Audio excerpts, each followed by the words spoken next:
ಪಟ್ಟಣದ ಗೃಹ ಕಚೇರಿಯಲ್ಲಿ ಇಂದು ಸುದ್ದಿಗೋಷ್ಠಿ ನಡೆಸಿದ ಬಿಜೆಪಿ ಮುಖಂಡ ಶಿವರಾಜ್ ಕುಮಾರ್ ಅಲಿಯಾಸ್ ಶಿವಮಠ್ ಅವರು ಫೆಬ್ರವರಿ 26ರಂದು ನಡೆದ ತಮ್ಮ ಜನ್ಮದಿನದ ಕಾರ್ಯಕ್ರಮದಲ್ಲಿ ಶಾಸಕ ಬಿಜಿ ಗೋವಿಂದಪ್ಪ ಅವರ ಬಗ್ಗೆ ಮಾಡಿದ ಹೇಳಿಕೆಗೆ ಸಂಬಂಧಿಸಿದಂತೆ ಸ್ಪಷ್ಟನೆ ನೀಡಿದರು. ತಾಲೂಕು ಕುರುಬ ಸಮಾಜದಿಂದ ಕ್ಷಮೆ ಕೇಳುವಂತೆ ಒತ್ತಾಯ ಬಂದಿರುವ ಕುರಿತು ಪ್ರತಿಕ್ರಿಯಿಸಿದ ಅವರು, ಸಮಾಜದ ಹಿರಿಯರು ಮತ್ತು ಬಂಧುಗಳಿಗೆ ತಮ್ಮ ಮಾತಿನಿಂದ ನೋವಾಗಿದ್ರೆ ವಿಷಾದ ವ್ಯಕ್ತಪಡಿಸುತ್ತೇನೆ ಎಂದರು. ಸಮಾಜಕ್ಕೆ ತಲೆಬಾಗುತ್ತೇನೆ, ಆದರೆ ಯಾವುದೇ ವ್ಯಕ್ತಿಗೆ ತಲೆಬಾಗುವುದಿಲ್ಲ ಎಂದು ಸ್ಪಷ್ಟಪಡಿಸಿದರು. 2018ರಲ್ಲಿ ಬ್ಯಾನರ್ ಕಟ್ಟುವ ವಿಚಾರಕ್ಕೆ ಸಂಬಂಧಿಸಿದಂತೆ ಗೋವಿಂದಪ್ಪನವರ ಸಾಮಾನ್ಯ ಕಾರ್ಯಕರ್ತನಾಗಿ ಕೆಲಸ ಮಾಡಿದ್ದೇನೆ. ಅವರು ಸೋತಿದ್ದ ಸಂದರ್ಭದಲ್ಲಿ ಯಾರೂ ಬ್ಯಾನರ್ ಕಟ್ಟದಾಗ ನಾನು ಬ್ಯಾನರ್ ಕಟ್ಟಿಸಿ ಕೆನರಾ ಬ್ಯಾಂಕ್ ಮುಂಭಾಗ ಕಾರ್ಯಕ್ರಮ ನಡೆಸಿದ್ದೆ ಎಂದು ಹೇಳಿದರು. ಆದರೆ ನಂತರ ನನ್ನ ಜಾತಿಯ ಬಗ್ಗೆ ಅವಹೇಳನ ಮಾತುಗಳನ್ನಾಡಿದ್ದರಿಂದ ಬೇಸರಗೊಂಡು ಮಾತನಾಡಿದ್ದೇನೆ ಎಂದರು. 8 ವರ್ಷಗಳಿಂದ ಕುರುಬ ಸಮಾಜದೊಂದಿಗೆ ಇದ್ದೇನೆ. ಸಮಾಜದ ಅಧ್ಯಕ್ಷರು ಹೇಳಿದ ಕೆಲಸಗಳನ್ನು ಗೌರವದಿಂದ ಮಾಡಿದ್ದೇನೆ. ಸಮಾಜದ ವಿರುದ್ಧ ನಾನು ಯಾವ ಮಾತನ್ನೂ ಆಡಿಲ್ಲ. ನೋವಿನಿಂದ ಮಾತಿನ ಭರದಲ್ಲಿ ಮಾತನಾಡಿದ್ದೇ ಹೊರತು ಉದ್ದೇಶಪೂರ್ವಕವಾಗಿ ಅಲ್ಲ ಎಂದು ಹೇಳಿದರು. ಶಾಸಕರು ನನ್ನ ಜಾತಿಯ ಬಗ್ಗೆ ಮಾತನಾಡುತ್ತಿರುವ ವಿಚಾರವನ್ನು ಸಮಾಜದ ಅಧ್ಯಕ್ಷರ ಬಳಿ ಹೇಳಿ ಕಣ್ಣೀರು ಹಾಕಿದ್ದೇನೆ. ಶಾಸಕರ ಅಳಿಯ ರವಿಕುಮಾರ್ ಅವರ ಮುಂದೆ 1 ಗಂಟೆ ಕೂತು ನನ್ನ ನೋವನ್ನು ಹಂಚಿಕೊಂಡಿದ್ದೇನೆ ಎಂದು ಹೇಳಿದರು. ಗೋವಿಂದಪ್ಪನವರನ್ನ ತಂದೆಯ ಸ್ಥಾನದಲ್ಲಿ ಇಟ್ಟುಕೊಂಡು ಚುನಾವಣೆ ಮಾಡಿದ್ದೆ ಎಂದು ತಿಳಿಸಿದರು. ನನ್ನ ಸ್ವಾಭಿಮಾನಕ್ಕೆ ಧಕ್ಕೆಯಾದಾಗ ಶಾಸಕರಿಗೆ ನೇರವಾಗಿ ಹೇಳಿ ದೂರ ಬಂದಿದ್ದೇನೆ. ಒಬ್ಬ ವ್ಯಕ್ತಿಯ ಬಗ್ಗೆ ಮಾತನಾಡಿದ್ದಕ್ಕೆ ಸಮಾಜವನ್ನ ಒಳಗೆಳೆದು ತರುವುದು ಸರಿಯೇ ಎಂದು ಪ್ರಶ್ನಿಸಿದರು. ನಾನು ಕೂಡ ಇದೇ ಸಮಾಜದವನು. ಸಮಾಜ ಒಡೆಯುವ ಕೆಲಸವನ್ನ ಎಂದಿಗೂ ಮಾಡುವುದಿಲ್ಲ ಎಂದರು. ತಾಲೂಕು ಕುರುಬರ ಯುವಕ ಸಂಘದ ಮಾಜಿ ಅಧ್ಯಕ್ಷ ಹಾಗೂ ಹಾಲಿ ಗೌರವಾಧ್ಯಕ್ಷ ವಿನಯ್ ಕುಮಾರ್ ಮಳಲಿ ನನ್ನ ಬಗ್ಗೆ ಅವಾಚ್ಯವಾಗಿ ಮಾತನಾಡಿದ್ದಾರೆ. ಸಣ್ಣ ಕುರುಬರು ದೊಡ್ಡ ಕುರುಬರು ಎಂದು ಎಲ್ಲಿದೆ ಎಂದು ಪ್ರಶ್ನಿಸಿದರು. ಕುರುಬ ಸಮಾಜದ ಅಧ್ಯಕ್ಷ ಮಂಜುನಾಥ್ ಅವರು ಹಳ್ಳಿಗಳಲ್ಲಿ ಅಹಿತಕರ ಘಟನೆ ನಡೆದರೆ ಅದರ ಹೊಣೆ ನನಗೆ ಎಂದು ಎಚ್ಚರಿಸಿದ್ದಾರೆ. ಇದು ಎಷ್ಟರ ಮಟ್ಟಿಗೆ ಸರಿ ಎಂದು ಪ್ರಶ್ನಿಸಿದರು. ಪ್ರಜಾಪ್ರಭುತ್ವದಲ್ಲಿ ರಾಜಕೀಯವಾಗಿ ಬೇರೆಯವರು ಮುಂದೆ ಬರಲು ಅವಕಾಶ ಇರಬಾರದೇ ಎಂದು ಪ್ರಶ್ನಿಸಿದರು. ಶಾಸಕರು ರಾಜಕೀಯವಾಗಿ ಟೀಕೆ ಮಾಡಿದರೆ ಉತ್ತರ ಕೊಡಲು ಸಿದ್ಧನಿದ್ದೇನೆ. ನನ್ನ ಬಗ್ಗೆ ಅವಹೇಳನ ಮಾತುಗಳನ್ನಾಡಿದ್ದರಿಂದ ನೋವಿನಿಂದ ಮಾತನಾಡಿದ್ದೇನೆ. ಮುಂದೆ ರಾಜಕೀಯವಾಗಿ ಟೀಕೆ ಮಾಡಲಿ, ನಿಮ್ಮ ಹಿರಿತನಕ್ಕೆ ತಲೆಬಾಗ್ತೇನೆ ಎಂದು ಹೇಳಿದರು. ಫೆಬ್ರವರಿ 26ರಂದು ಹುಟ್ಟಿದಬ್ಬದ ಕಾರ್ಯಕ್ರಮದಲ್ಲಿ ನನ್ನ ಹುಟ್ಟಿದಬ್ಬದ ಕಾರ್ಯಕ್ರಮದಲ್ಲಿ ನಾನು ಏಕವಚನದಲ್ಲಿ ನಮ್ಮ ಸಮಾಜದ ಹಿರಿಯರಾದಂಥ ಬಿಜಿ ಗೋವಿಂದಪ್ಪನವರಿಗೆ ಮಾತನಾಡಿದ್ದೀನಿ ಅಂತ ಹೇಳಿ ನಮ್ಮ ಎಲ್ಲ ಕುರುಬ ಸಮಾಜದ ಅಧ್ಯಕ್ಷರು ಹಾಗೂ ಎಲ್ಲ ಮುಖಂಡರು ಸೇರಿ ಮೊನ್ನೆ ಒಂದು ಪ್ರೆಸ್ ಮೀಟನ್ನು ಮಾಡಿದರು. ನಾನು ಹಿರಿಯರಿಗೆ ಮಾತಾಡೋ ಉದ್ದೇಶದಿಂದನೇ ಯಾವುದೇ ಕಾರಣಕ್ಕೂ ಮಾತಾಡಿಲ್ಲ. ಏಕೆಂದರೆ ನನ್ನಲ್ಲಾದಂಥ ನೋವನ್ನು ನಾನು ಮಾತಿನ ಸಂದರ್ಭದಲ್ಲಿ ಮಾತಾಡಿದ್ದೀನಿ. ಮೊದಲು ನಾನು ನನ್ನ ಸಮಾಜದ ಎಲ್ಲ ಬಾಂಧವರಿಗೂ, ನಮ್ಮ ಸಮಾಜದ ಎಲ್ಲ ಹಿರಿಯರಿಗೂ ಆ ಮಾತಿನಿಂದ ತಮಗೇನಾದರೂ ನೋವಾಗಿದೆ, ಸಮಾಜಕ್ಕೆ ನೋವಾಗಿದ್ದರೆ ನಾನು ಸಮಾಜಕ್ಕೆ ವಿಷಾದವನ್ನು ವ್ಯಕ್ತಪಡಿಸ್ತೀನಿ. ನಾನು ನಮ್ಮ ಸಮಾಜಕ್ಕೆ ತಲೆಬಾಗ್ತೀನಿ, ಆದರೆ ಯಾವುದೇ ವ್ಯಕ್ತಿಗೆ ನಾನು ತಲೆಬಾಗೋಕ್ಕೆ ತಯಾರಿಲ್ಲ. ಏಕೆಂದರೆ ನನ್ನ ಸಮಾಜ ಬಿಟ್ಟು ಯಾವ ವ್ಯಕ್ತಿನೂ ಕೂಡ ಇಲ್ಲ. ಮೊದಲು ಸಮಾಜನೇ ಪ್ರತಿಯೊಂದು ಹೆಜ್ಜೆಗೂ ಸಮಾಜ ಮುಖ್ಯ. ಸಮಾಜಕ್ಕೆ ತಲೆಬಾಗುವಂಥ ಕೆಲಸ ನಾನು ಮಾಡ್ತೀನಿ. ಅದರಿಂದ ಏನಾದರೂ ನಮ್ಮ ಸಮಾಜಕ್ಕೆ ನೋವಾಗಿದ್ದರೆ ನಾನು ಅದಕ್ಕೆ ವಿಷಾದವನ್ನು ವ್ಯಕ್ತಪಡಿಸ್ತೇನೆ. ಮುಂದೆ ನಮ್ಮ ಅಧ್ಯಕ್ಷರು ವಿಚಾರವನ್ನು ತಗೊಳ್ಳೋಂಥ ಸಂದರ್ಭದಲ್ಲಿ 2018ರಲ್ಲಿ ಯಾರು ಕೂಡ ಗಂಡಸರಿರಲಿಲ್ಲ ಬ್ಯಾನರ್ ಕಟ್ಟೋದಕ್ಕೆ ಅಂತ ಹೇಳಿದ್ದು ನಾನೊಬ್ಬ ಸಾಮಾನ್ಯ ಕಾರ್ಯಕರ್ತನಾಗಿ, ಗೋವಿಂದಪ್ಪನಿಗೆ ದುಡಿದಂಥ ಒಬ್ಬ ಸಾಮಾನ್ಯ ಕಾರ್ಯಕರ್ತನಾಗಿ ಹೇಳಿದ್ದೀನಿ. ನಾನು ಯಾವುದೇ ರೀತಿ ನಮ್ಮ ಸಮಾಜದ ಬಾಂಧವರಿಗೆ ಆಗಲಿ ಅಥವಾ ಮತ್ತೊಬ್ಬರಿಗೆ ಆಗಲಿ ಹೇಳಿಲ್ಲ. ಯಾಕೆಂದರೆ ಚುನಾವಣೆ ಮುಗಿದು 3 ತಿಂಗಳಿಗೇನೆ ಗಣಪತಿ ಮತ್ತು ಗೌರಿ ಗಣೇಶನ ಹಬ್ಬ ಬರುತ್ತೆ. ಅವತ್ತು ಒಂದು ನಮ್ಮ ಸಮಾಜದ ಹಿರಿಯರಾದಂಥ ಸೋತಿದ್ದಂಥ ಸಂದರ್ಭದಲ್ಲಿ ಒಬ್ಬರು ಕೂಡ ಯಾರೋ ಒಂದು ಶುಭಾಶಯದ ಬ್ಯಾನರ್ ಕೂಡ ಹಾಕಿರೋದು. ಆ ಸಂದರ್ಭದಲ್ಲಿ ನಾನು ಬ್ಯಾನರನ್ನು ಕಟ್ತೀನಿ. ಅವ್ರದ್ದು ಒಂದು ಕೆನರಾ ಬ್ಯಾಂಕ್ ಸರ್ಕಲಲ್ಲಿ ಒಂದು ಕಾರ್ಯಕ್ರಮವನ್ನು ಕೂಡ ಮಾಡ್ತೀನಿ. ಅವತ್ತಿನ ಸಂದರ್ಭದಲ್ಲಿ ವಿರಾಟ್ ಹಿಂದೂ ಮಹಾಸಾಗರ ಗಣಪತಿ ಅಧ್ಯಕ್ಷರಾದಂಥ ರವಿಕುಮಾರ್ ಕೂಡ ನನ್ನ ಜೊತೆಗಿರ್ತಾರೆ. ನಾನು ಹಿಂದೂ ಹುಲಿ ಅಂತ ಹೇಳಿ ಹೆಸರು ಕೊಟ್ಟು ಬ್ಯಾನರ್ಗಳನ್ನ ಕಟ್ಟಿ ಅವತ್ತಿಂದನಿಂದನೂ ಕೂಡ ಕಾರ್ಯಕರ್ತನಾಗಿ ಸಕ್ರಿಯವಾಗಿ ಗೋವಿಂದಪ್ಪರ ಜೊತೆಲಿ ತೊಡಗಿಸ್ಕೊಂಡೆ. ನಾನೊಬ್ಬ ನಿಷ್ಠಾವಂತ ಕಾರ್ಯಕರ್ತನಾಗಿ ಕೆಲಸ ಮಾಡಿದ್ದೀನಿ. ನನ್ನ ನಿಷ್ಠಾವಂತ ಕಾರ್ಯಕರ್ತ ಕೆಲಸ ಮಾಡಿರೋದಕ್ಕೆ ಅವರ ಕೃತಜ್ಞತೆನೇ ಇಟ್ಕೊಂಡಲ್ಲಿ ನನಗೆ ಅವಾಚ್ಯ ಶಬ್ದಗಳಿಂದ ಅವೇಳನಕಾರಿಯಿಂದ ಬಂದಂಥ ಹಳ್ಳಿಯ ಜನಗಳಲ್ಲಿ ಅವರು ನನ್ನನ್ನು ಅವಾಚ್ಯ ಶಬ್ದಗಳಿಂದ ಬೈತಾರೆ, ನನ್ನ ಜಾತಿ ಬಗ್ಗೆ ಮಾತಾಡ್ತಾರೆ, ನಾನು ಅವ್ನು ಕುರುಬ್ರೆ ಅಲ್ಲ ಅನ್ನೋ ಪದ ಮಾತಾಡ್ತಾರೆ. ಹಾಗಾಗಿ ನಾನು ಆ ಪದನ ಉಪಯೋಗಿಸಿದ್ದೀನಿ. ನಾನು ಯಾವುದೇ ನಮ್ಮ ಸಮಾಜನ ಕೀಳ್ಮಟ್ಟದಲ್ಲಿ ಇಡಬೇಕು, ನಮ್ಮ ಸಮಾಜಕ್ಕೆ ತೇಜೋವಧಿ ಮಾಡಬೇಕು ಅನ್ನೋ ಯಾವುದೇ ಉದ್ದೇಶನ ನಾನು ಇಟ್ಕೊಂಡಿಲ್ಲ. ದಯಮಾಡಿ ಈ ಅಧ್ಯಕ್ಷರು ಇದನ್ನ ಯಾಕೆ ಅದನ್ನ ಸಮಾಜಕ್ಕೆ ಹೇಳ್ಕೊಂಡ್ರು ನನಗೆ ಗೊತ್ತಾಗ್ತಿಲ್ಲ. ಅವ್ರ ಉದ್ದೇಶ ಏನು ಅಂತ ನನಗೆ ಗೊತ್ತಿಲ್ಲ. ಯಾಕೆಂದ್ರೆ ನಾನು ಸಮಾಜನ ಯಾವತ್ತೂ ತಲೆ ತಗ್ಸಂತ ಕೆಲಸ ಮಾಡಿಲ್ಲ. ಸಮಾಜ ಜೊತೆಲಿ ಸುಮಾರು 8 ವರ್ಷದಿಂದ ತಮ್ಮ ಜೊತೆಲಿ ಇದ್ದೀನಿ. ಸಮಾಜದ ಎಷ್ಟಿ ಹೋರಾಟ ಇದು ವಿಚಾರದಲ್ಲಿ ಇರ್ಬೋದು, ಸಮಾಜದ ಯಾವುದೇ ಮಠದ ಕಾರ್ಯಕ್ರಮದಲ್ಲಿ ಇರ್ಬೋದು, ನೀವು ತೊಡಗಿಸ್ಕೊಂಡಿರೋಂಥ ಪ್ರತಿಯೊಂದು ಕಾರ್ಯಕ್ರಮದಲ್ಲೂ ನೀವು ಕಾಲಲ್ಲಿ ತೋರಿಸಿರೋದು ತಲೆ ಮೇಲೆ ಇಟ್ಕೊಂಡು ನಾನು ಸಮಾಜದ ಮುಖ್ಯವಾಗಿ ಕೆಲಸ ಮಾಡ್ಕೊಂಡು ಬಂದಿದ್ದೀನಿ. ನಾನು ಯಾವತ್ತೂ ಕೂಡ ನಮ್ಮ ಸಮಾಜದ ವಿರುದ್ಧ, ನಮ್ಮ ಸಮಾಜದ ಹಿರಿಯರ ವಿರುದ್ಧ ನಾನು ಯಾವತ್ತೂ ಕೂಡ ಯಾವುದೇ ಒಂದು ಸಣ್ಣ ಪದನೂ ಕೂಡ ಮಾತಾಡಿಲ್ಲ. ಅವತ್ತು ನನಗೆ ನೋವಾಗಿತ್ತು. ನಾನು ನನ್ನ ನೋವನ್ನ ಆ ಬರದಲ್ಲಿ ಆ ಮಾತನ್ನ ಬಂದಿದೆ. ಅದನ್ನು ಹೊರತುಪಡಿಸಿದ್ರೆ, ಅವ್ರಿಗೆ ಏಕವಚನದಲ್ಲಿ ನಾನು ಮಾತಾಡದೆ ಅನ್ನೋದು ಹೊರತುಪಡಿಸಿದ್ರೆ ನಾನು ಯಾವುದೇ ಉದ್ದೇಶಪೂರ್ವಕವಾಗಿ ನಾನು ಅವ್ರಿಗೆ ಮಾತಾಡಿಲ್ಲ. ಸಮಾಜ ಮುಖ್ಯವಾಗಿ ಕೆಲಸ ಮಾಡಿದ್ದೀನಿ. ಆದರೆ ನನ್ನ ಜಾತಿ ಪ್ರಶ್ನೆ ಮಾಡಿದ್ರು. 2.5 ವರ್ಷದಿಂದ ಅವ್ರನ್ನ ನಾನೇನು ಕಾಂಗ್ರೆಸ್ ಬಿಟ್ಟು 2 ವರ್ಷ ಆಯ್ತು. 2 ವರ್ಷದಿಂದ ಅವ್ರು ಮಾತಾಡಿದಂಥ ಸಂದರ್ಭದಲ್ಲಿ ನಮ್ಮ ಸಮಾಜ ಅಧ್ಯಕ್ಷರನ್ನು ಹೋಗಿ ಮನವಿ ಮಾಡಿದ್ದೀನಿ. ನನ್ನ ಜಾತಿ ಬಗ್ಗೆ ಮಾತಾಡ್ತಿದ್ದೇನೆ ಅಂತ ಅಳಲು ತೋಡ್ಕೊಂಡಿದ್ದೀನಿ, ಕಣ್ಣೀರು ಹಾಕಿದ್ದೀನಿ. ಅವ್ರ ನಾನು ಏನನ್ನ ತಪ್ಪು ಮಾಡಿದ್ದೀನಿ ಅಂತ ಅವ್ರನ್ನೂ ಕೂಡ ಮನವಿ ಮಾಡ್ಕೊಂಡಿದ್ದೀನಿ. ಆ ಮನವಿ ಮಾಡಿದಂಥ ಸಂದರ್ಭದಲ್ಲಿ ಅವರು ಕೂಡ ನನಗೆ ನ್ಯಾಯ ಕೊಡಿಸೋಂಥ ಕೆಲಸ ಮಾಡಿಲ್ಲ. ಅವರ ಶಾಸಕರ ಹಳ್ಳಿಯರು ರಗಣ್ಣರು ಅವ್ರ ಹತ್ರ 1 ಗಂಟೆ ಕೂತ್ಕೊಂಡು ಹತ್ತಿದ್ದೀನಿ, ಕಣ್ಣೀರು ಹಾಕಿದ್ದೀನಿ. ಅಣ್ಣ, ನಾನು ಏನು ತಪ್ಪು ಮಾಡಿದ್ದೀನಿ, ನಿಮಗೆ ನಾನು ಯಾವ ರೀತಿ ನಾನು ಏನಾರು ಅನ್ಯಾಯ ಮಾಡಿದಿನ, ನಾನು ಸೇವೆ ಮಾಡೋದ್ರಾಗ ನಿಮ್ಗೆ ನಾನು ತೊಂದರೆ ಮಾಡಿದಿನ, ಯಾವ ರೀತಿ ನಿಮಗೆ ಇದು ಮಾಡಿದ್ದೀನಿ, ಯಾಕೆ ನನ್ನ ಸಾಹೇಬ್ರು ಈ ತರ ಇದು ಮಾಡ್ತಿದ್ದಾರೆ, ಯಾಕೆಂದ್ರೆ ನನ್ನ ತಂದೆ ಸ್ಥಾನದಲ್ಲಿ ಇಟ್ಟು ನನ್ನ ತಂದೆನೇ ಚುನಾವಣೆ ನಿಂತಿದ್ದಾರೆ ಅಂತ ಹೇಳಿ ಹೋರಾಟ ಮಾಡಿದ್ದೀನಿ. ಅದು ನನ್ನ ಜೊತೆಲಿರೋಂಥ ಪ್ರತಿಯೊಬ್ಬರಿಗೂ ಗೊತ್ತಿದೆ, ನಮ್ಮ ಸಮಾಜ ಅಧ್ಯಕ್ಷರಿಗೂ ಗೊತ್ತಿದೆ, ದಳ ವೆಂಕಟೇಶನ್ ಇರ್ಬೋದು, ಎಲ್ಲ ನನ್ನ ಜೊತೆ ಅವ್ರ ಜೊತೆಲೆಲ್ಲ ಕೆಲಸ ಮಾಡಿದ್ದೀನಿ. ಅವ್ರಿಗೆಲ್ಲರಿಗೂ ಕೂಡ ಪ್ರತಿಯೊಬ್ಬರಿಗೂ ಗೊತ್ತಿದೆ ನಾನು ಯಾವ ರೀತಿ ಹೋರಾಟ ಮಾಡಿದೆ ಅವ್ರ ಬಗ್ಗೆ ಅಂತ. ನಾನು ಎಲ್ಲೂ ಕೂಡ ಅಂತ ಹೋರಾಟ ಮಾಡೋ ಸಂದರ್ಭದಲ್ಲಿ ಎಷ್ಟೋ ಜನ ನಮ್ಮ ಸಮಾಜದಲ್ಲಿ ಬೇಕಾದಷ್ಟು ಜನ ಅವ್ರಿಗೆ ಮಾತು ಕೆಟ್ಟದಾಗ ಬೈದಿದ್ದಾರೆ. ಅದನ್ನ ನಾವು ಯಾವತ್ತೂ ಕೂಡ ಇನ್ನೊಬ್ಬರಿಗೆ ಹೇಳಿ ತಂದಿಟ್ಟು ನೋಡೋ ತಮಾಷೆ ನೋಡಿಲ್ಲ. ನಾವು ಅವ್ರು ಬೈದಂತ ಸಂದರ್ಭದಲ್ಲೂ ಅವ್ರಿಗೂ ಸಮಾಧಾನ ಹೇಳಿ ಹಿಂಗಲ್ಲ ಹಿಂಗಣ ಅಂತ ಹೇಳಿ ಅವ್ರನ್ನ ಕನ್ವಿನ್ಸ್ ಮಾಡೋಂಥ ವಿಚಾರನ ಇಟ್ಕೊಂಡು ಗೋವಿಂದಪ್ಪರಿಗೆ ಅಷ್ಟು ನಿಷ್ಠೆಯಿಂದ ನಾನು ಕರ್ತವ್ಯ ಮಾಡಿ ಕೆಲಸ ಮಾಡಿದ್ದೀನಿ. ಅವರು ನಾನು ಗೆದ್ದು ಬರೋವರೆಗೂ, ನಾನು ಹೊರಗಡೆ ಬರೋವರೆಗೂ ನಾನು ಅವ್ರ ಜೊತೆಲಿ ಕೆಲಸ ಮಾಡಿದ್ದೀನಿ.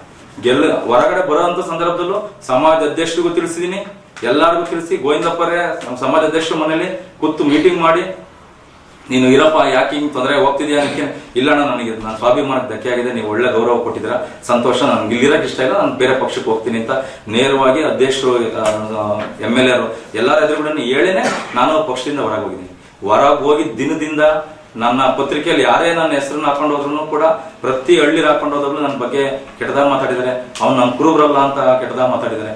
ಅದನ್ನೆಲ್ಲ ನೋವನ್ನ ಸಹಿಸ್ಕೊಂಡಿದ್ದೀನಿ. ಅವತ್ತಿನ ದಿವಸದಲ್ಲಿ ನನಗೆ ಯಾಕೆ ಅಷ್ಟು ಇದು ಮಾಡಿದೆ ಅಂದ್ರೆ 2 ವರ್ಷದಿಂದ ನಾನು ನೋವನ್ನು ಎಲ್ಲರ ಹತ್ರ ಹೇಳ್ಕೊಂಡಿದ್ದೀನಿ. ಯಾರು ಕೂಡ ನನಗೆ ನ್ಯಾಯ ಕೊಡಿಸಿಲ್ಲ, ಯಾರು ಕೂಡ ಅದ್ರ ಬಗ್ಗೆ ಚಕಾರ ಎತ್ತಿಲ್ಲ. ಆದ್ರೆ ನಾನು ಒಂದೇ ಒಂದು ಪದ ಮಾತಾಡಿದೆ ಅಂತ ಹೇಳ್ತೀವಿ, ಇವತ್ತು ಸಮಾಜ ಮಾತಾಡ್ತಾ ಇದೆ, ಮುಖಂಡರು ಮಾತಾಡ್ತಿದ್ದಾರೆ, ಎಲ್ಲರೂ ಮಾತಾಡ್ತಿದ್ದಾರೆ. ಅದರಿಂದ ನಮ್ಮ ಸಮಾಜದವರಿಗೆ ನೋವಾಗಿದೆ ಅಂತಂದ್ರೆ ನಾನು ನಿಜವಾಗ್ಲೂ ವಿಷಾದ ವ್ಯಕ್ತಪಡಿಸ್ತೀನಿ. ಅದ್ರಲ್ಲಿ ನಂದು ಯಾವುದೇ ಅಭ್ಯಂತರ ಇಲ್ಲ. ಯಾಕೆಂದ್ರೆ ಸಮಾಜಕ್ಕೆ ಎಲ್ಲರೂ ತಲೆ ತಗ್ಗಿಸಲೇಬೇಕು, ತೆಗಿಸ್ತೀನಿ. ಅದ್ರ ಬಗ್ಗೆ ನನ್ನ ವಿಚಾರ ಇಲ್ಲ. ಆದ್ರೆ ವ್ಯಕ್ತಿಗತವಾಗಿ ನೀವು ಒಬ್ಬರೇ ವ್ಯಕ್ತಿನೇ ಸಮಾಜ ಅಂದ್ರೆ ನಾನು ಸಮಾಜನೇ ಅಲ್ವಾ. ನನ್ನ ಯಾರು ಮಳಲಿ ವಿನಯ್ ಕುಮಾರ್ ಅಲ್ಲಿ ಇದು ಹೊಸದುರ್ಗ ಕುರುಬರ ಯುವಕರ ಸಂಘದ ಗೌರವಾಧ್ಯಕ್ಷರು, ತಾಲೂಕು ಕುರುಬರ ಯುವಕರ ಸಂಘದ ಗೌರವಾಧ್ಯಕ್ಷರು, ಮಾಜಿ ಅಧ್ಯಕ್ಷರು ಅವ್ರು ನನ್ನ ಎಂತೆಂತ ಪದ ಬಳಕೆ ಮಾಡಿದ್ದಾರೆ ಅಂತ ನಾನು ಆಡಿಯೋ ರೂಪದಲ್ಲಿ ತೋರಿಸ್ತೀನಿ. ಆಡಿಯೋ ಪ್ಲೇ ಮಾಡಪ್ಪ. ಆಮೇಲೆ ಹೇಳ್ತಾರೆ ಅಧ್ಯಕ್ಷರು ಸಮಾಜ ಒಡೆಯಂತ ಕೆಲಸ ಮಾಡ್ತಿದ್ದೀನಿ ಶಿವಮಠ ಅವರು ಅಂತ. ನಾನು ಯಾವತ್ತೂ ಸಮಾಜ ಒಡೆಯಂತ ಕೆಲಸ ಮಾಡಿಲ್ಲ, ಸಮಾಜನ ಒಗ್ಗೂಡ್ಸಂತ ಕೆಲಸ ಮಾಡಿದ್ದೀನಿ. ಸಮಾಜ ಒಡೆಯ ಕೆಲಸ ಮಾಡ್ತಿರೋದು ಯಾರು ಅನ್ನೋದು ಇದು ಆಡಿಯೋದಲ್ಲಿ ಕೇಳಿಸ್ಕೊಳ್ರಿ. ನಮ್ಮ ಇದರಲ್ಲಿ ಸಣ್ಣ ಕುರುಬ್ರು ದೊಡ್ಡ ಕುರುಬ್ರು ಅಂತ ಹೇಳಿದೆ. ಈಗ ತಾವೆಲ್ಲ ಕೇಳಿದ್ರಿ ಸಮಾಜದ ಬಗ್ಗೆ ಟೀಕೆ ಮಾಡಿದರೆ ಅಂತ ನಿಮ್ಮ ನ್ಯೂಸ್ ಚಾನಲ್ನಲ್ಲೇ ಇದು ಮಾಡಿದ್ದಾರೆ. ಸಮಾಜಕ್ಕೆ ತೀವ್ರ ನೋವುಂಟು ಮಾಡಿದ್ದಾರೆ, ಸಮಾಜಕ್ಕೆ ಒಡೆಯ ಕೆಲಸ ಮಾಡಿದ್ದಾರೆ ಅಂತ ತಮ್ಮ ಅಧ್ಯಕ್ಷರು ಹೇಳಿದ್ದಾರೆ. ನಾನು ಸಮಾಜ ಒಡೆಯ ಕೆಲಸ ಯಾವತ್ತೂ ಮಾಡಿಲ್ಲ. ಸಮಾಜ ಮುಖ್ಯವಾಗಿ ಸಾಮಾಜಿಕ ಸೇವೆಯಲ್ಲಿ ತೊಡಗಿಸ್ಕೊಂಡಿದ್ದೀನಿ. ಸಮಾಜದ ಸಮಾಜದ ವಿಚಾರದಲ್ಲಿ ಯಾವತ್ತೂ ಕೂಡ ನಾನು ತಕರಾರಿಲ್ಲ. ಇವರು ತಾಲೂಕು ಕುರುಬರ ಸಂಘದ ಯುವಕರ ಸಂಘದ ಮಾಜಿ ಅಧ್ಯಕ್ಷರು, ಹಾಲಿ ಗೌರವ ಅಧ್ಯಕ್ಷರು. ಅವರು ನಮ್ಮ ಸಿದ್ದರಾಮಯ್ಯನೇ ಒಪ್ಪಲ್ಲ ಅಂತ ನೇರವಾಗಿ ಹೇಳ್ತಾರೆ. ಇವ್ರದ್ದು ಮಳಲಿ ವಿನಯ್ ಕುಮಾರ್ ಅಂತ ಗೋವಿಂದಪ್ಪನವರ ಸೋಷಿಯಲ್ ಮೀಡಿಯಾ ವರ್ಕರ್ ಮತ್ತು ತಾಲೂಕು ಕುರುಬರ ಸಂಘದ ಯುವಕರ ಸಂಘದ ಅಧ್ಯಕ್ಷರು, ಮಾಜಿ ಅಧ್ಯಕ್ಷರು. ಆಮೇಲೆ ಶಾಸಕರು ಮಾತಾಡಿದ್ದಾರೆ ಸಣ್ಣ ಕುರುಬರು ದೊಡ್ಡ ಕುರುಬರು ಅಂತ. ನಮ್ಗೆ ಇವತ್ತಿನವರೆಗೂ ಸಣ್ಣ ಕುರುಬರು ದೊಡ್ಡ ಕುರುಬರು ಅನ್ನೋದನ್ನ ವಿಚಾರ ನಮಗೆ ಗೊತ್ತಿಲ್ಲ. ಮತ್ತೆ ಆಮೇಲೆ ಸಿದ್ದರಾಮಯ್ಯರ್ನ ಒಪ್ಪದಿಲ್ಲ ಅಂತ ನೇರವಾಗಿ ಹೇಳ್ತಾರೆ. ರೆಕಾರ್ಡ್ ಇರೋಂಥದನ್ನ ನನಗೆ ದಯಮಾಡಿ, ಯಾಕೆಂದ್ರೆ ಬಿಜಿ ಗೋವಿಂದಪ್ಪನವರು ನಮ್ಮ ಸಮಾಜದ ಆಡಳಿತಾಧಿಕಾರಿ ಆಗಿದ್ರು. ಕಾಗಿನೆಲೆ ಕನಕ ಕುರುಪೀಠದ ಆಡಳಿತಾಧಿಕಾರಿಯಾಗಿ ಕಾರ್ಯನಿರ್ವಹಿಸಿದಂತ ವ್ಯಕ್ತಿ. ನನಗೆ ಅವ್ರನ್ನೇ ನಾನು ಮನವಿ ಮಾಡ್ತೀನಿ, ನನ್ನ ಸಮಾಜ ಹಂಗಾರೆ ಯಾವುದು? ನಮ್ಮ ಬೀರ್ದೇವ್ರಗುಡಿ, ನಂದು ಆಸಂದಿ ಮಠ, ಆಸಂದಿ ರೇವಣ ಸಿದ್ದೇಶ್ವರ, ಬೀರ್ಲಿಂಗೇಶ್ವರ ನನ್ನ ಗುರುಗಳು. ಇವಾಗ ಹಂಗಾರೆ ಇಲ್ಲಿ ಇರೋಂತ ರೇವಣ ಸಿದ್ದೇಶ್ವರ, ಬೀರ್ಲಿಂಗೇಶ್ವರ ಬೇರೆನಾ? ಹಂಗಾರೆ ನಾನು ಅಲ್ಲಿ ಬೀರ್ಲಿಂಗೇಶ್ವರನ ದೇವಸ್ಥಾನಕ್ಕೆ ಅಂಗ್ಳಕ್ ಬಿಟ್ಕೊಳಲ್ಲ ಅಂತ ಪದ ಹೇಳ್ತಾರೆ. ಹಂಗಾರೆ ಅಷ್ಟು ಕೀಳರ್ಮೆ ಕುರುಬ್ರನ. ಅದು ನನಗೆ ಅವ್ರ ಆಡಳಿತಾಧಿಕಾರಿ ಆಗಿದ್ರಲ್ಲ ಅವರೇ ನನಗೆ ಉತ್ತರ ಕೊಡಬೇಕು. ಯಾಕೆಂದ್ರೆ ಈ ಸಮಾಜದ ಒಡೆಯಂತ ಕೆಲಸ ಯಾರು ಮಾಡ್ತಿದ್ದಾರೆ ಅಂತ ತಮ್ಮೆಲ್ಲರಿಗೂ ವೈಯಕ್ತಿಕವಾಗಿ ಆಡಿಯೋ ಮುಖಾಂತರ ತಮ್ಗೆಲ್ಲರಿಗೂ ತೋರಿಸಿದೀನಿ. ನಾನು ಯಾವುದೇ ರೀತಿ ಸಮಾಜದ ವಿಚಾರದಲ್ಲಿ ಚಕಾರ ಎತ್ತಕ್ಕೆ ನಾನು ಅಷ್ಟು ದೊಡ್ಡ ವ್ಯಕ್ತಿ ಅಲ್ಲ. ಯಾಕೆಂದ್ರೆ ಸಮಾಜಕ್ಕೆ ಪ್ರತಿಯೊಬ್ಬ ಎಂತ ದೊಡ್ಡ ವ್ಯಕ್ತಿ ಆದ್ರೂ ಕೂಡ ತಲೆ ತಗ್ಸಿ ನಡಿಬೇಕು. ಸಮಾಜ ಇಲ್ಲ ಅಂದ್ರೆ ಯಾವ ವ್ಯಕ್ತಿನೂ ಕೂಡ ಇರಕ್ ಸಾಧ್ಯ ಇಲ್ಲ. ಹಾಗಾಗಿ ಇಷ್ಟು ವಿಚಾರ ತಿಳಿಸ್ತಾ, ಹಾಗೆ ನಮ್ಮ ಅಧ್ಯಕ್ಷರು ಇನ್ನೊಂದು ಪದ ಹೇಳ್ತಾರೆ ಏನಂತ, ನಮ್ಮ ಹಳ್ಳಿಗಳಲ್ಲಿ ಹೋದಂತ ಸಂದರ್ಭದಲ್ಲಿ ಏನಾರ ಅಹಿತಕರ ಘಟನೆ ನಡೆದ್ರೆ ನನಗೆ ನಮ್ಮ ಕುರುಬ ಸಮಾಜ ಯಾವುದೇ ಕಾರಣಕ್ಕೂ ಅದಕ್ಕೆ ಹೊಣೆ ಆಗಕ್ ಸಾಧ್ಯ ಇಲ್ಲ, ಅದಕ್ಕೆ ನೇರ ಹೊಣೆ ಮಠಶಿವರು ಅಂತ. ನಾನು ಅಧ್ಯಕ್ಷರೇ, ತಮ್ಮಲ್ಲಿ ಯಾವ ವಿಚಾರ ಇಟ್ಕೊಂಡು ನನಗೆ ಹೇಳಿದ್ರು ನನಗೆ ಗೊತ್ತಿಲ್ಲ. ಯಾಕೆಂದ್ರೆ ಅಂದ್ರೆ ನೀವು ನನಗೆ ಎಚ್ಚರಿಸ್ತಿದ್ದೀರಾ, ನೀವು ಕುರುಬ ಸಮಾಜದ ನೀವು ಯಾವ್ದೇ ಊರಿಗೆ ಹೋದ್ರು ನಿನಗೆ ಗಲಾಟೆ ಆಗುತ್ತೆ, ಮುನ್ನೆಚ್ಚರಿಕೆಯಿಂದ ಇರು ಅಂತ ಹೇಳಿ ನೀವೇ ಎಚ್ಚರಿಸ್ತಿದ್ದೀರಾ. ಅಂತ ಪರಿಸ್ಥಿತಿ ಬಂದ್ರೆ ಸಾಮಾನ್ಯ ಜನರ ಮುಂದೆ ಹೋಗ್ತೀನಿ, ನನ್ನ ಅಳಲನ್ನ ಅವ್ರಿಗೆ ಕೇಳ್ಕೊಂತೀನಿ. ನಂದು ಏನೇ ತಪ್ಪಿದ್ರು ಅವರು ನನ್ನ ತಪ್ಪನ್ನ ಏನಾರ ಇದೆ ಅಂತ ಹೇಳಿ ಅವ್ರು ಇದ್ ಮಾಡಿದ್ರೆ ಅವ್ರಿಗೆ ಮಾಡಿದಂತ ಶಿಕ್ಷೆಗೆ ನಾನು ಗುರಿಯಾಗಕ್ಕೆ ನಾನು ತಯಾರಿದ್ದೀನಿ. ಅಧ್ಯಕ್ಷರೇ, ದಯಮಾಡಿ ನೀವು ಒಬ್ಬ ಸಮಾಜದ ಅಧ್ಯಕ್ಷರಾಗಿ ನೀವು ಈ ರೀತಿ ನಾನು ಒಬ್ಬ ಸಮಾಜದ ಯುವಕ, ನನಗೆ ನೀವು ಈ ರೀತಿ ಅವಹೇಳನಕಾರಿಗೆ ಗಲಾಟೆ ಆಗುತ್ತೆ, ಇನ್ನೊಂದಾಗುತ್ತೆ ಅಂತ ನೀವು ಎಚ್ಚರಿಸೋದು ಎಷ್ಟು ಸರಿ ಅಂತ ನೀವೇ ಅದನ್ನ ನಿಮ್ಮ ವಿಚಾರದಲ್ಲಿ ನೀವು ತಿಳ್ಕೊಳ್ರಿ ಅಂತ ಈ ಸಂದರ್ಭದಲ್ಲಿ ತಿಳಿಸ್ತಾ, ಆಮೇಲೆ ನಮ್ಮ ಸಮಾಜ ಅಧ್ಯಕ್ಷರು ಹೇಳ್ತಾರೆ ಉಮಾದೇವಿಯನ್ನು ಸೋಲ್ಸಿದ್ವಿ 99ರಲ್ಲಿ, ಪಾಂಡುರಂಗಪ್ಪ ಸೋಲ್ಸಿದೀವಿ. ಹಂಗಾರೆ ಅವರು ನಮ್ಮ ಸಮಾಜದಲ್ಲೇ ಅಲ್ವಾ? ಹಂಗಾರೆ ಸಮಾಜ ಒಬ್ರು ವ್ಯಕ್ತಿ ಮೇಲೆ ಇದೆಯಾ? ಗೋವಿಂದಪ್ಪರ ಮೇಲೆ ಇಡೀ ಸಮಾಜ ಇದೆಯಾ? ಸಮಾಜದಲ್ಲಿ ಯಾರಿಗೂ ಕೂಡ ಹಂಗಾರೆ ಪ್ರಜಾಪ್ರಭುತ್ವ ವ್ಯವಸ್ಥೆಯಲ್ಲಿ ಯಾರಿಗೂ ಕೂಡ ರಾಜಕೀಯದ ಮುನ್ನೆಲೆ ಬರೋಕೆ ಅವಕಾಶನೇ ಇಲ್ವಾ? ಹಂಗಾರೆ ಅವಕಾಶಕ್ಕೆ ಬಂದವನ್ನೆಲ್ಲ ನಾವು ಸೋಲಿಸ್ತೀವ? ನೀವು ಅದನ್ನು ಕೂಡ ಹೇಳ್ತೀರಾ, ಅದು ಎಷ್ಟು ಸರಿ ಅಂತ ನೀವೇ ಕೂಡ ಯೋಚನೆ ಮಾಡ್ರಿ. ಯಾಕೆಂದ್ರೆ ನೀವು ನಮ್ಮ ಹಿರಿಯರನ್ನ ಒಪ್ಕೊಂಡಿದ್ರ, ನಾನು ಒಪ್ಪೆ ನಮ್ಮ ತಂದೆ ಸ್ಥಾನದಲ್ಲಿ ಇಟ್ಟು ನಾನು ಕೆಲಸ ಮಾಡಿದ್ದೀನಿ. ಸಾಮಾನ್ಯ ಕಾರ್ಯಕರ್ತನಾಗಿ ಅವ್ರ ಮನೆಯಲ್ಲಿ ಹಗಲು ರಾತ್ರಿ ದುಡ್ದಿದ್ದೀನಿ. ಅದು ದುಡ್ದಂತಿರೋದು ಅವ್ರಿಗೆ ಗೋವಿಂದಪ್ಪನವ್ರಿಗೂ ಗೊತ್ತಿದೆ, ಅವ್ರ ಮನೇಲಿ ಇರೋಂಥವ್ರಿಗೂ ಗೊತ್ತಿದೆ, ಮಗನಿಗೂ ಗೊತ್ತಿದೆ, ಪ್ರತಿಯೊಬ್ಬರಿಗೂ ಗೊತ್ತಿದೆ. ನನಗೆ ಅವರು ಅವಹೇಳನಕಾರಿಯಾಗಿ ಮಾತಾಡೋದನ್ನ ಒಂದೇ ಒಂದು ನೋವಲ್ಲಿ, ಆ ನೋವಲ್ಲಿ ನಾನು ಆ ಪದ ಉಪಯೋಗಿಸಿದೀನಿ. ಬಿಟ್ರೆ ನಾನು ಯಾವುದೇ ರೀತಿ ಯಾರಿಗೋ ನೋವು ಮಾಡ್ಬೇಕು ಅಥವಾ ಸಮಾಜಕ್ಕೆ ನೋವು ಮಾಡ್ಬೇಕು ಅನ್ನೋ ಯಾವುದೇ ಉದ್ದೇಶ ಇಟ್ಕೊಂಡು ಮಾಡಿಲ್ಲ. ದಯಮಾಡಿ ನಾನು ಏನಾರ ಆ ಮಾತಿನಿಂದ ಸಮಾಜಕ್ಕೆ ಏನಾದ್ರು ನೋವಾಗಿದ್ರೆ ನಾನು ಸಮಾಜಕ್ಕೆ ವಿಷಾದನ ವ್ಯಕ್ತಪಡಿಸ್ತೀನಿ ಹೊರತು ಯಾವ ವ್ಯಕ್ತಿಗಲ್ಲ. ದಯಮಾಡಿ ತಾವೆಲ್ಲರೂ ಕೂಡ ಅರ್ಥ ಮಾಡ್ಕೊಬೇಕು. ಸಮಾಜ ಅಧ್ಯಕ್ಷರು ನಾನು ಯಾರನ್ನೂ ನಿಂದಿಸ್ಬೇಕು ಅಥವಾ ಯಾರಿಗೋ ನೋವು ಮಾಡ್ಬೇಕು ಅಂತ ಈ ಪದ ಮಾತಾಡಿಲ್ಲ. ನನ್ನ ನೋವಿಂದ ನಾನು ಮಾತಾಡಿದ್ದೀನಿ, ಸಾಮಾನ್ಯ ಕಾರ್ಯಕರ್ತನಾಗಿ ಮಾತಾಡಿದ್ದೀನಿ. ಯಾರು ಸಮಾಜಕ್ಕೆ ಕೆಟ್ಟದ್ ಮಾಡ್ಬೇಕು ಅನ್ನೋ ಪದ ಮಾತಾಡಿಲ್ಲ. ದಯಮಾಡಿ ಆತರ ಏನಾರ ಮಾಡಿದ್ರೆ ಇನ್ನೂ ಒಂದ್ಸರಿ ನಾನು ಸಮಾಜದ ಎಲ್ಲಾ ಸಮಾಜ ಬಂಧುಗಳಿಗೆ, ಹಿರಿಯರಿಗೆ ಮತ್ತೆ ಎಲ್ಲರಿಗೂ ಕೂಡ ನಾನು ವಿಷಾದನ ವ್ಯಕ್ತಪಡಿಸ್ತೀನಿ. ಅದರಿಂದ ನೋವಾಗಿದ್ರೆ ಅಂತ ಹೇಳ್ತಾ ಈ ಒಂದು ಈಗ ವಿಷಾದ ವ್ಯಕ್ತಪಡಿಸ್ತಿದ್ರೆ ಕ್ಷಮೆ ಸಮಾಜಕ್ಕೆ ವಿಷಾದ ಅಂದ್ರೂ ಒಂದೇನೆ, ಕ್ಷಮೆ ಅಂದ್ರೂ ಒಂದೇನೆ. ವಿಷಾದ ಪದನೇ ಬೇರೆ, ಕ್ಷಮೆನೇ ಬೇರೆ ಅಲ್ಲ. ಸಮಾಜಕ್ಕೆ ಕ್ಷಮೆ ಕೇಳೋದ್ರಾಗ ತಪ್ಪಿಲ್ಲ. ಅಲ್ಲಲ್ಲ, ಸಮಾಜದ ವಿಚಾರದಲ್ಲಿ ಎಲ್ಲ ಯಾವ್ದೇ ಒಬ್ಬ ವ್ಯಕ್ತಿ ಆಗಲಿ ಎಂತ ದೊಡ್ಡ ಹುದ್ದೆಯಲ್ಲಿ ಇದ್ರು ಸಮಾಜ ತಲೆ ತಗ್ಸ್ಲೇಬೇಕು ಅಂತ ನಾನು ಹೇಳಿದೀನಿ ಓಪನ್ ಆಗಿ. ಅದು ತಲೆ ತಗ್ಸೋದು ಅಂದ್ರೆ ಅದು ವಿಷಾದ ವ್ಯಕ್ತಪಡಿಸೋದು, ಕ್ಷಮೆ ಕೇಳೋದು, ಅದು ಎರಡು ಒಂದೇ. ಈಗ ಕ್ಷಮೆ ಕೇಳ್ತಾ ಇದ್ದೀರಾ? ಹೌದು, ನಾನು ಸಮಾಜಕ್ಕೆ ಕೇಳ್ತಿದ್ದೀನಿ. ಸಮಾಜಕ್ಕೆ ನಾನು ಕ್ಷಮೆ ಕೇಳ್ತಿದ್ದೀನಿ, ಅದ್ರಲ್ಲೇನು ನಂದು ಅಭ್ಯಂತರ ಇಲ್ಲ. ಸಮಾಜಕ್ಕೆ ಯಾಕೆ ಸಮಾಜದ ಹಿರಿಯರಿಗೆ ನೋವಾಗಿದೆ ಅಂದ್ರೆ ನಾನು ಅದಕ್ಕೆ ಕ್ಷಮೆ ಕೇಳ್ತೀನಿ ಸಮಾಜಕ್ಕೆ, ಅದ್ರಲ್ಲೇನು ನಂದು ಇದಿಲ್ಲ ಅಂತ ಹೇಳ್ತಾ ಈ ಒಂದು ಪ್ರೆಸ್ ಮೀಟ್ ಅನ್ನ ಮುಗಿಸ್ತೀನಿ. ನನ್ನ ಒಂದು ಸಣ್ಣ ಸಾಮಾನ್ಯ ವ್ಯಕ್ತಿ, ಸಾಮಾನ್ಯ ಕಾರ್ಯಕರ್ತನಿಗೆ ಹೋಗ್ಬಿಟ್ಟು ನಾವೆಲ್ಲರೂ ಕೂಡ ಈ ಒಂದು ಮಾಧ್ಯಮ ಮಿತ್ರರು ಹಾಗೂ ನಮ್ಮ ಸಮಾಜದ ಪ್ರತಿಯೊಬ್ಬರು ಕೂಡ ಎಲ್ಲ ಹಳ್ಳಿಯಿಂದ ಸಮಾಜ ಬಂದವರು ಬಂದಿದ್ದೀರಾ. ನಮ್ಮ ವಕೀಲರಾದಂಥವ್ರು, ನಮ್ಮ ರಾಜಣ್ಣವರು, ನಮ್ಮ ಗರಿಂಕಲ್ ರಾಜಣ್ಣವರು, ಮತ್ತೆ ನಮ್ಮ ಅಂಜಿನಪ್ಪನವರು, ನಮ್ಮ ರೇವಣ್ಣರು, ಎಲ್ಲರೂ ಕೂಡ ನಮ್ಮ ಸಮಾಜದ ಪ್ರತಿಯೊಬ್ಬರು ಕೂಡ ಬಂದಿದ್ದಾರೆ. ನಮ್ಗೆ ತಮ್ಮೆಲ್ಲರಿಗೂ ಈ ಸಾಮಾನ್ಯ ವ್ಯಕ್ತಿ ಮೇಲೆ ನಿಮ್ಮೆಲ್ಲರ ಆಶೀರ್ವಾದ ಇರಲಿ ಅಂತ ಈ ಸಂದರ್ಭದಲ್ಲಿ ತಿಳಿಸ್ತಾ, ಚಿತ್ರದುರ್ಗ ಜಿಲ್ಲಾ ಬಿಜೆಪಿ ಉಪಾಧ್ಯಕ್ಷ ರವಿಕುಮಾರ್ ಅವರ ಹೇಳಿಕೆಗೆ ಪ್ರತಿಕ್ರಿಯಿಸಿದ ಶಿವಕುಮಾರ್, ನಾನು ಬಿಜೆಪಿ ಪಕ್ಷದ ಸಕ್ರಿಯ ಸದಸ್ಯತ್ವ ಮಾಡಿಸಿ 1309 ಜನರನ್ನ ಸದಸ್ಯರನ್ನಾಗಿ ಮಾಡಿದ್ದೇನೆ ಎಂದರು. 2008ರಿಂದ ಬಿಜೆಪಿ ಪಕ್ಷದಲ್ಲಿದ್ದೇ ಪಕ್ಷದ ಸೇವೆ ಮಾಡಲು ಸಾಮಾನ್ಯ ಕಾರ್ಯಕರ್ತನಾಗಿದ್ದರೆ ಸಾಕು ಎಂದು ಹೇಳಿದರು. ರವಿಕುಮಾರ್ ಅವರು ಸಕ್ರಿಯ ಸದಸ್ಯರೇ ಅಥವಾ ಇಲ್ವೇ ಎಂಬುದನ್ನು ಮೊದಲು ತೋರಿಸಲಿ, ಅವರು ಎಷ್ಟು ಜನರನ್ನ ಸದಸ್ಯರನ್ನಾಗಿ ಮಾಡಿದ್ದಾರೋ ತಿಳಿಸಲಿ ಎಂದು ಪ್ರಶ್ನಿಸಿದರು. ಈ ಪ್ರೆಸ್ ಮೀಟ್ ವಿಚಾರದಲ್ಲಿ ರವಿಕುಮಾರ್ ಉಪಾಧ್ಯಕ್ಷರು ಮಾತಾಡಿದ್ರೆ, ರವಿಕುಮಾರ್ ಅವರಿಗೆ ನಮ್ಮ ತಾಲೂಕು ಅಧ್ಯಕ್ಷರು ಮತ್ತು ಜಿಲ್ಲಾಧ್ಯಕ್ಷರು, ರಾಜ್ಯಾಧ್ಯಕ್ಷರು ಇದೆ, ಅವರಿಗೆ ನಮ್ದೇನಿದೆ ಇದನ್ನು ಕಳಿಸ್ತೀನಿ. ನಾನು ರವಿಕುಮಾರ್ ಅವರಿಗೆ ತೋರ್ಸಕ್ಕೆ ಇಷ್ಟಪಡ್ತೀನಿ. ನಾನು ಬಿಜೆಪಿಯಲ್ಲಿ ಸಕ್ರಿಯ ಸದಸ್ಯತ್ವವನ್ನು ಪಡ್ಕೊಂಡಿದ್ದೀನಿ. ಮತ್ತೆ ಬಿಜೆಪಿ ಪಕ್ಷದಿಂದನೇ ನನಗೆ ID ಕಾರ್ಡ್ ಅನ್ನು ಕೊಟ್ಟಿದ್ದಾರೆ ನಾನು ಸದಸ್ಯತ್ವ ಮಾಡಿರೋದಕ್ಕೆ. ಮತ್ತೆ ಆಮೇಲೆ ನಾನು ಈ ಸುಮಾರು 1309 ಜನ ಸಕ್ರಿಯ ಸದಸ್ಯರನ್ನ ನಾನು ಮೆಂಬರ್ಶಿಪ್ ಮಾಡಿಸಿದ್ದೀನಿ. ಇಡೀ ತಾಲೂಕಲ್ಲಿ ಎಲ್ಲ ಹಳ್ಳಿಲೂ ಓಡಾಡಿ 1309 ನಾನು ಸದಸ್ಯತ್ವನ ಮಾಡಿಸಿದ್ದೀನಿ ಬಿಜೆಪಿ ಪಕ್ಷದಲ್ಲಿ. ಮತ್ತೆ ಇನ್ನೊಂದು ರವಿಕುಮಾರ್ ಅವ್ರ ಗಮನಕ್ಕೆ ತರಕ್ಕೆ ಇಷ್ಟಪಡ್ತೀನಿ. ನಾನು 2008ರಲ್ಲಿ ನಾನು ಮಠದಲ್ಲಿದ್ದೆ. ಅವಾಗ 2008ರಲ್ಲಿ ಲಿಂಗಮೂರ್ತಣ್ಣವರು ಟಿಕೆಟ್ ಸಂದರ್ಭದಲ್ಲೂ 2008ರಲ್ಲಿ ನಾನು ಬಿಜೆಪಿಲಿದ್ದೆ. ಅವರು KJP ಬಂದ KJPಲೂ ನಾನಿದ್ದೆ. ನಾನು 2018ರಲ್ಲಿ ಲಿಂಗಮೂರ್ತಣ್ಣವ್ರ ಟಿಕೆಟ್ ಸಿಗಲಿಲ್ಲ, ಬೇರೆ ಇನ್ನೊಬ್ಬರಿಗೆ ಟಿಕೆಟ್ ಸಿಕ್ಕಿದಾಗ ನಾನು ಸಮಾಜದ ಬಾಂಧವರು ನಾನು ಕರೆದಾಗ ನಾನು ಕಾಂಗ್ರೆಸ್ ಪಕ್ಷಕ್ಕೆ ಹೋಗಿದ್ದೀನಿ. ನಮ್ಮ ಸಮಾಜದ ಜೊತೆಲಿ ನಮ್ಮ ಸಮಾಜದ ಇದಕ್ಕೆ ಪಕ್ಷಕ್ಕೆ ನಾನು ಕಾಂಗ್ರೆಸ್ ಪಕ್ಷಕ್ಕೆ ದುಡಿದಿದ್ದೀನಿ. ಅದಕ್ಕಿಂತ ಹೊರತುಪಡಿಸಿದ್ರೆ 2 ಟರ್ಮ್ ಹೊರತುಪಡಿಸಿದ್ರೆ ನಾನು ಮೂಲ ಬಿಜೆಪಿಯಿಂದನೇ ನಾನು ನನ್ನ ಪಯಣ ಸ್ಟಾರ್ಟ್ ಮಾಡಿದ್ದೀನಿ. ಅದು ಕೂಡ ರವಿಕುಮಾರ್ ಅವರಿಗೆ ಗೊತ್ತಿರಲಿ. ಅದು ಕೂಡ ಅದನ್ನ ಸಮರ್ಥಿಸ್ಕೊಂಡ್ರೆ ಅವರು ಪಕ್ಷದ ಬಗ್ಗೆ ಅಭಿಮಾನ ಇಟ್ಟು ನಿಮ್ಮ ಬಗ್ಗೆ ಮಾತಾಡಿದ್ದಾರೆ. ನಾನು ಅವ್ರ ಸಕ್ರಿಯ ಸದಸ್ಯತ್ವ ಇಲ್ಲ ಅಂತ ಪದ ಮಾತಾಡಿದ್ದಾರೆ. ಯಾವುದೇ ಪಕ್ಷದ ಜವಾಬ್ದಾರಿ ಇಲ್ಲ. ಅವ್ರ ಹೇಳಿಕೆನ ಪರಿಗಣಿಸಬೇಡಿ ಅಂತ ಹೇಳಿದ್ದಾರೆ. ನಾನೇನ್ ಹೇಳ್ತೀನಿ, ನಾನು ಮಾತಾಡಿರೋದು ನನ್ನ ವೈಯಕ್ತಿಕ ವೇದಿಕೆ ಮೇಲೆ ವೈಯಕ್ತಿಕವಾಗಿ ನಾನು BG ಗೋವಿಂದಪ್ಪನ ಕಾರ್ಯಕರ್ತನಾಗಿ ಮಾತಾಡಿದ್ದೀನಿ.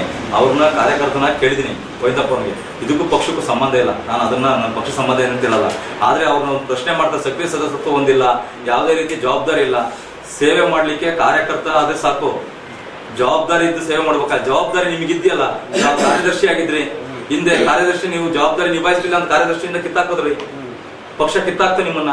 ಮತ್ತೆ ಉಪಾಧ್ಯಕ್ಷ ಯಾವ ಮಾನದಂಡದ ಮೇಲೆ ಗೊತ್ತಿದೆ. ಯಾಕೆಂದ್ರೆ ಒಬ್ಬ ಸಕ್ರಿಯ ಸದಸ್ಯತ್ವ ಬಿಜೆಪಿ ಪಕ್ಷದಲ್ಲಿ ಸಕ್ರಿಯವಾಗಿ 2 ವರ್ಷದಿಂದ ಓಡಾಡ್ತಿದ್ದೀನಿ. ನಾನು ಬಿಜೆಪಿಗೆ ಬಂದು MP ಚುನಾವಣೆಯ ಸಂದರ್ಭದಲ್ಲಿ ನಾನು ಬಿಜೆಪಿಗೆ ಬಂದಿದ್ದೀನಿ. ಹಿಂದಿನವರೆಗೂ ನಾನು ಈ ನನ್ನ ಆಫೀಸಲ್ಲಿ ಎಲ್ಲ ಬಿಜೆಪಿ ನಾಯಕರನ್ನ ನಮ್ಮ ಪಕ್ಷದ ಇದನ್ನಿಟ್ಕೊಂಡು ನಾನು ಆಫೀಸ್ ಮಾಡ್ಕೊಂಡು ನನ್ನ ವೈಯಕ್ತಿಕ ಒಬ್ಬ ಕಾರ್ಯಕರ್ತನಾಗಿ ಮಾಡ್ತಾ ಇದ್ದೀನಿ. ನೀವು ಬಿಜೆಪಿ ಜಿಲ್ಲಾ ಉಪಾಧ್ಯಕ್ಷರಾಗಿದ್ದೀರಾ, ನೀವೆಲ್ಲಿ ಯಾವ್ದೊಂದು ಕಚೇರಿ ಮಾಡಿದಿರ ನಾನು ದಯಮಾಡಿ ತೋರಿಸ್ಬೇಕು. ನೀವು ಯಾವ ರೀತಿ ಸಂಘಟನೆ ಮಾಡಿದಿರ ತೋರಿಸ್ರಿ.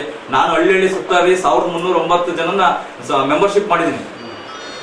ಅವ್ರು ನೀವು ಎಷ್ಟು ಜನ ಮೆಂಬರ್ಶಿಪ್ ಮಾಡಿದಿರಾ, ನೀವು ಸಕ್ರಿಯ ಸದಸ್ಯರ ಫಸ್ಟ್ ನೀವು ಆಗಿದ್ದೀರ ಅನ್ನೋದು ನನಗೆ ತೋರಿಸಿ. ಅವಾಗ ನನ್ನ ಬಗ್ಗೆ ಪ್ರಶ್ನೆ ಮಾಡ್ಲಿ. ಅದಕ್ಕೆ ಉತ್ತರ ಕೊಡಕ್ಕೆ ನಾವು ತಾಲೂಕು ಅಧ್ಯಕ್ಷರಿಗೂ ಮನವಿ ಮಾಡಿದೀವಿ, ಜಿಲ್ಲಾಧ್ಯಕ್ಷರಿಗೂ ಅರ್ಜಿ ಬರಿತೀವಿ, ರಾಜ್ಯಾಧ್ಯಕ್ಷರಿಗೂ ಬರಿತೀವಿ. ಅದನ್ನ ಏನಿದೆ ಅದನ್ನ ಮುಂದಿನ ದಿನದಲ್ಲಿ ವ್ಯವಸ್ಥೆ ಮಾಡೋದಕ್ಕೆ ಅದನ್ನ ಪಕ್ಷದ ವತಿಯಿಂದ ನಮ್ಮ ತಾಲೂಕು ಅಧ್ಯಕ್ಷರು ಮಾತಾಡ್ತಾರೆ.